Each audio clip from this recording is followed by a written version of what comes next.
Всем привет, с вами Рамштайнист, и мы продолжаем проходить обучение в Evochron Legacy. В прошлой серии мы разобрались с консолью навигации, а сейчас у нас на очереди консоль постройки. This training section will cover the build console. To open the build console, click on the build icon at the top of the helmet's heads-up display or press the default F2 key. Again, if you are using the mouse for flight control, you can temporarily suspend flight control to click on HUD menu options by holding the Alt key down. Open the build console now.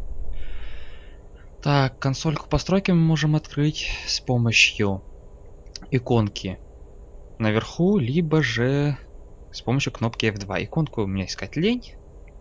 Да и, собственно, для этого придется совершить куда больше действий, поэтому просто нажимаю F2. The build console lets you construct station modules, city modules, and deployable items. For station modules and city modules, a build constructor must be installed in an equipment slot on your ship. For deployable objects, a deploy constructor must be installed in an equipment slot. Station and city modules are considered long-term structures. When you build them, they remain in the game's universe. Deployable objects are considered short-term structures and are generally only built for temporary purposes. Так, Each structure type requires a certain quantity of metal ore to be loaded in your ship's cargo bay before you can construct it. To view the build conditions for a module, simply hold the mouse pointer over its button in the console menu on the right side. The build location and required metal ore are displayed in green near the top of the console. A placement indicator will also be displayed out ahead of your ship, showing where the structure will be constructed.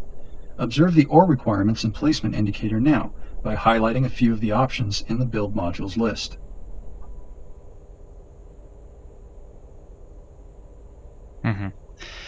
Итак, собственно, строить мы можем три типа объектов.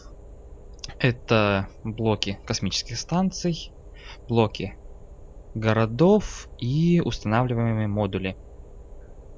Собственно, первые два типа требуют для себя установку на корабль какого-то сборщика. Ну, собственно, второй тип тоже этого требует, но сборщик будет уже другим. И модули городов и станций имеют неограниченное время жизни, то есть останутся на карте навсегда, а вот устанавливаемые модули, судя по всему, будут иметь ограниченный срок жизни.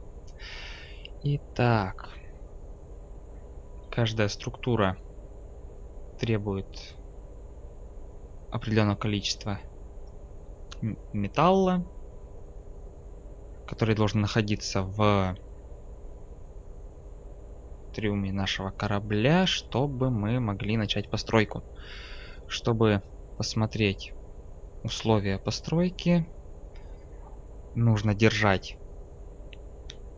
курсор над названием этого модуля в меню справа.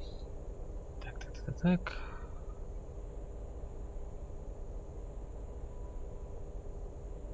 Все требования у нас отмечены вот здесь. И также рядом с кораблем будет находиться индикатор, показывающий, где будет расположена после постройки данная структура. Сколько тут всего-то? If the module can be built at the current highlighted location, the placement indicator will appear either yellow or green. The indicator will also have the module's shape. If the highlighted location is not compatible for building, it will appear red. Green indicates an ideal build location.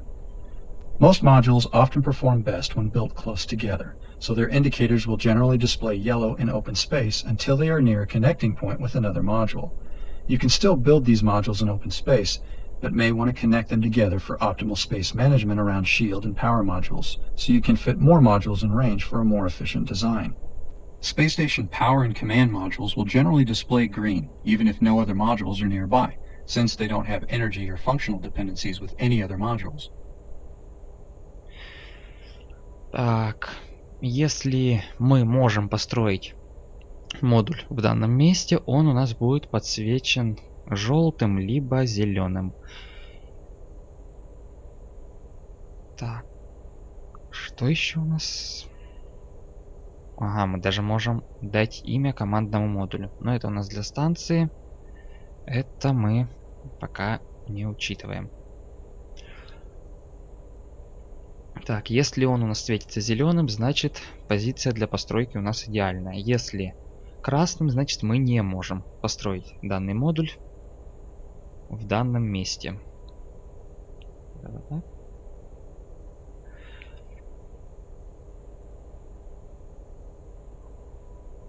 Если индикаторы у нас горят желтым, это есть для некоторых модулей, которые лучше строить вместе.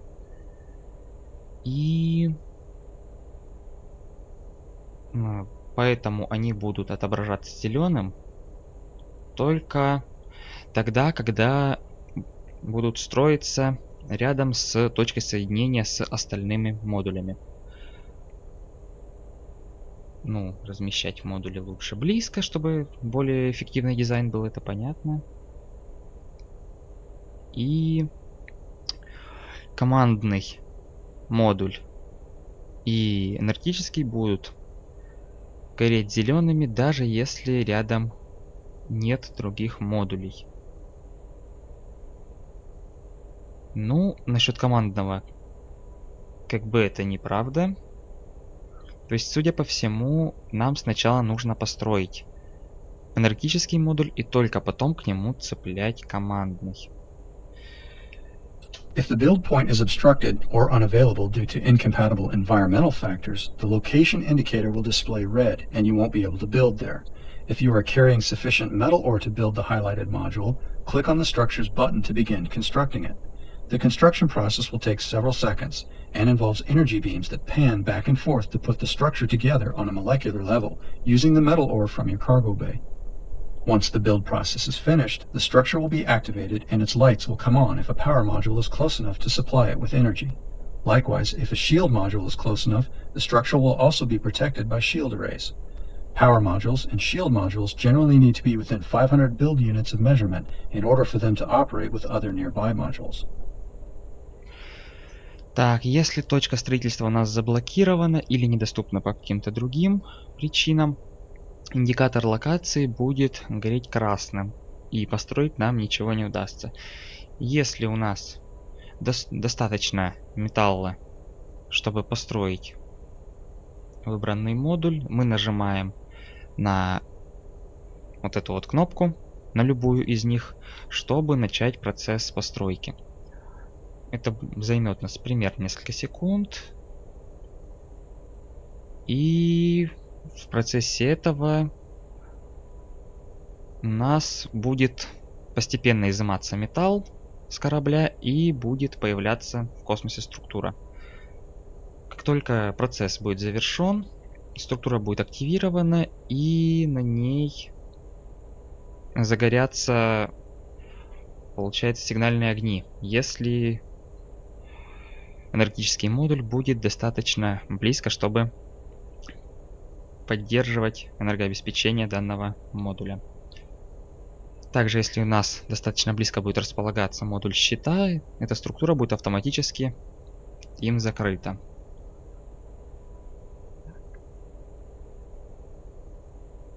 И модуль энергетический и щит должны быть, я так понимаю, ближе 500, чтобы можно было, точнее, чтобы они могли взаимодействовать с остальными модулями. 25 units of metal ore have been loaded into your ship's cargo bay. Go ahead and build a power module ahead of your ship using this metal ore by clicking on the power supply button in the list of build modules. If an error occurs, correct the problem stated in the message log and try again. Так, нам дали 25 металла. Начинаем постройку энергетического модуля. The module will gradually phase into a solid object as it is constructed. Since this is a power supply module, you'll also see its lights activate once the build process is complete. Все. Теперь у нас пошла постройка. И как только вот эти лучи дойдут до центра, модуль у нас будет построен. И также... ну вот, все. И так как это у нас энергетический модуль, он обеспечивает электричеством сам себя, соответственно, мы видим, что на нем загорелись огни.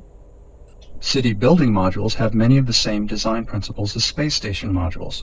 They use very similar designs, but include added structural elements for construction on the surface of planet terrain.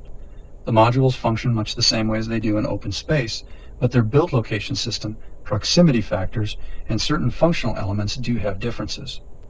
First, the build location system is based on angles rather than open space coordinates. Angles are used to accommodate the curvature of planet surfaces. City structures you build will be installed onto the terrain surface and will rotate along with the planet. So a city you build won't remain stationary. It will become part of the planet's normal rotation and encounter its day-night cycles as well as any varying weather conditions that may apply from time to time. Так, собственно, модули постройки городов практически ничем не отличаются от станций. У них дизайн точно такой же, но добавлены некоторые структурные элементы для установки на поверхность планеты. Модули будут функционировать так же, как и модули станций, но будет учитываться то, что они находятся на планете. То есть в космосе мы используем систему координат x, y, z, а на планете еще будет учитываться угол установки здания на поверхность, насколько я понял. То есть в космосе у нас в приоритете координаты, а в атмосфере на поверхности у нас будут учитываться углы. Ну и дальше, собственно, в стиле Капитана Очевидности говорится о том, что город будет вращаться вместе с планетой. Ну, было бы странно, если бы это было не так. City buildings don't have the same kind of optimal build point dependencies as space station modules do. As long as you build them close enough, they'll be connected together for power and shield benefits. Cities do have the drawback of being restricted to a fairly limited 2D range of vertical placement relative to the planet, while space station modules can be built using diverse vertical positions. But cities also have the benefits of added protection from atmospheres and shifting location due to planet rotation, requiring any attacking force to slow their advance for low-speed descents and careful jump point placement, which gives any defensive force more potential time to respond and protect. So each type of structure can have unique attributes. Итак, и в строительстве города у нас есть такой нюанс, что мы можем размещать здания как раз только на поверхности. А вот во время строительства станции мы можем расширяться во всех трех измерениях. То есть не только в плоскости, но и вверх-вниз. Мы тоже можем станцию расширять. И также у города у нас есть бонус к защите, потому что он находится в атмосфере. Следовательно, всем атакующим придется снижать скорость, чтобы атаковать, снизиться. Соответственно, это даст защитникам больше времени, чтобы была возможность ответить. Еще атакующим придется учитывать то, что планета вращается и, соответственно, город будет смещаться. Но это мы видели, когда в прошлой серии снижались. Или нет? Или не видели? Ну, в общем, если просто пикировать на планету, не подлетать сбоку постепенно, как это делал я, а именно спускаться вертикально, то будет очень заметно, что, начав спускаться над городом, в итоге мы опустимся в нескольких километрах от него. The modules themselves also have some significant differences. Weapon modules are one example. While space station weapon modules use a two-turret setup to protect in most directions, city weapon modules use an elevated tower with a single turret on top to protect around and above their locations. Также у нас отличаются оружейные модули. Оружейные модули для станций у нас используют две турели, чтобы защищать как можно большее количество направлений. А вот модуль оружейный для города использует башню с турелью, которая будет защищать только, простреливать, получается, только пространство вокруг себя и над собой. Command modules are also different. For space station command modules, the structure is very large and requires a high quantity of metal ore to build. It is also a more enclosed structure with 5 entrances around the center docking area. Only one of these can be built in each sector, so their build cap is more limited than for cities. City command modules are smaller and require less metal ore to construct. They are a more open, elevated platform design that can be approached from above using just about any angle. Players can build a few of these on each planet. However, they do not have the capacity for storage, so only shipyard, engineering lab, and weapon lab options are available in these modules. City command modules are also subject to the faction of the space station command module in the sector. Командные модули для городов и станций у нас также различаются. Для космической станции командный модуль, как мы уже видели, у нас просто огромен и требует очень большое количество металла. А вот для города он будет намного меньше и, соответственно, ресурсов потребует тоже меньше. Для станции мы можем построить только один командный модуль в каждом секторе.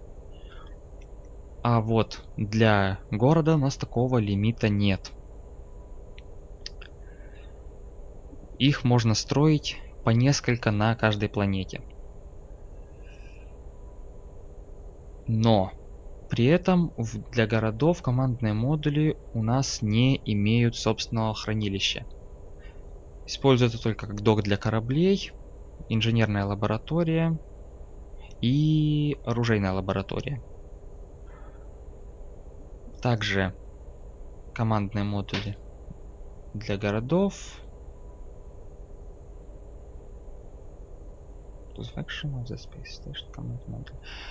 Принадлежат той же фракции, что и командный модуль космической станции в данном секторе.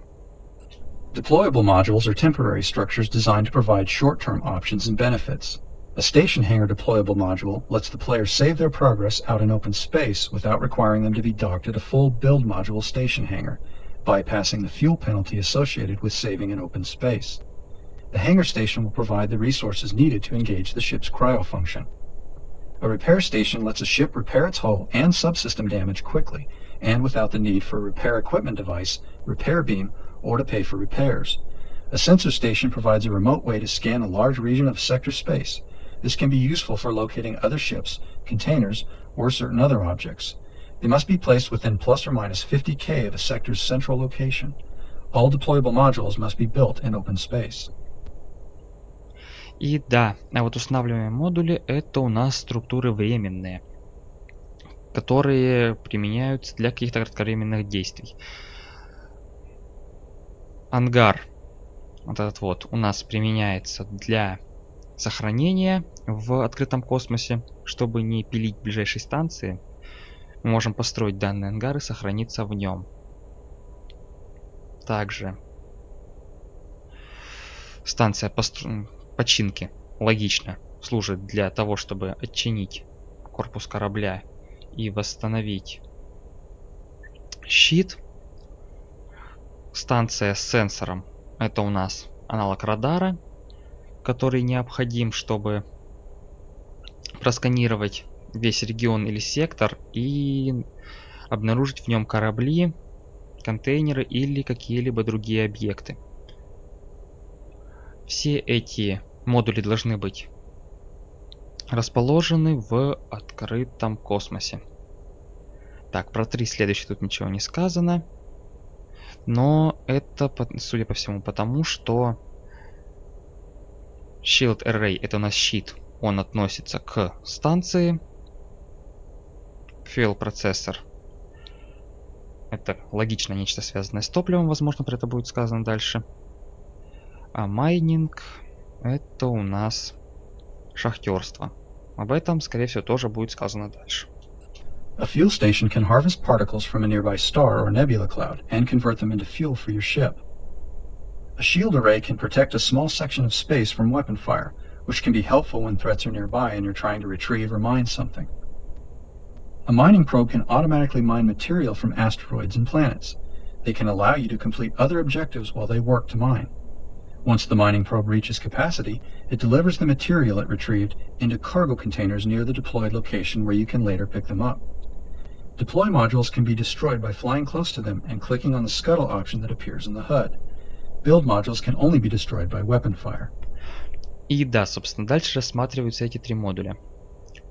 Топливная станция собирает частицы от ближайших звезд или туманностей и превращает их в топливо для нашего корабля. Щит защищает небольшой, так скажем, небольшую территорию в космосе от огня, что может быть полезно для защиты станций или же для временной охраны мест добычи. Ну и шахтер у нас автоматически добывает материалы с астероидов и планет. Они у нас работают автоматически, то есть не требует вмешательства. Можем заниматься своими делами, пока шахтер или же топливная станция у нас работают.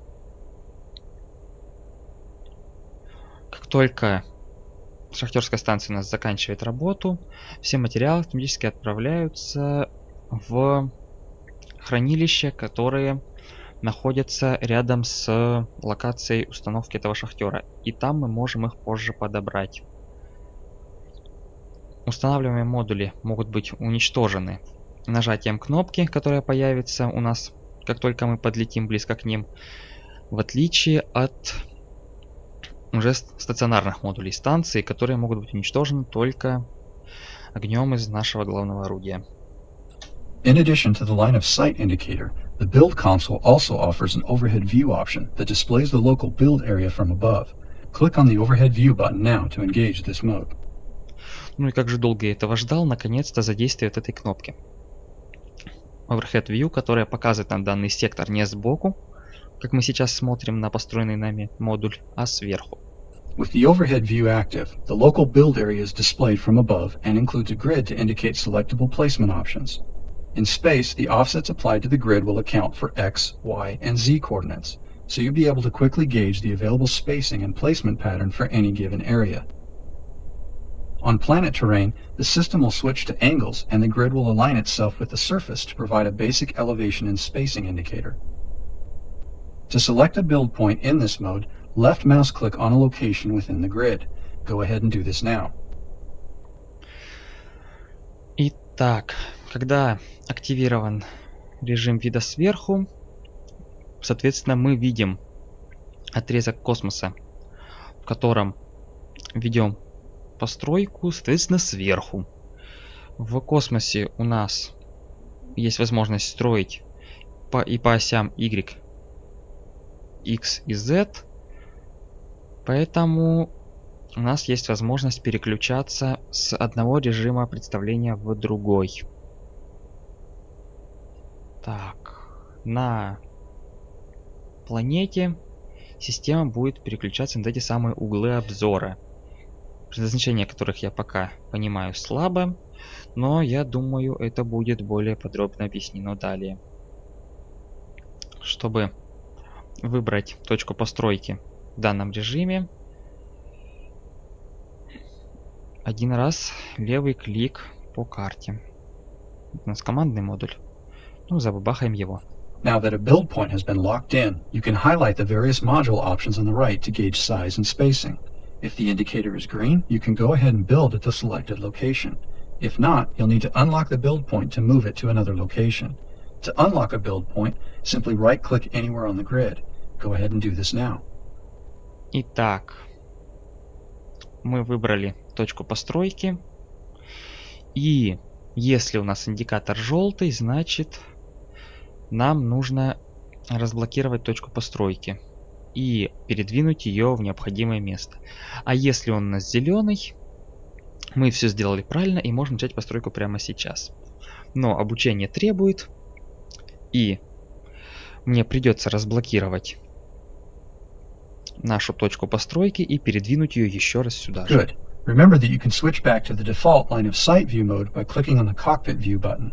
Go ahead and do this now. И в любой момент мы можем переключиться в режим вида с нашего космического корабля, чего сейчас от меня и хотят. That concludes this training section on the build console. The next section will cover the inventory console. И на этом у нас с постройкой, собственно, все. Никаких особых премудростей тут нет. Серия получилась больше сговорильней, потому что я только переводил. И практически тут никаких действий от нас не требовалось. А в следующей мы будем разбираться с консолью инвентаря. В общем-то, ставьте лайк, если вам было полезно или интересно это видео. Подписывайтесь на канал. С вами был Рамштайнист. Всем удачи, всем пока.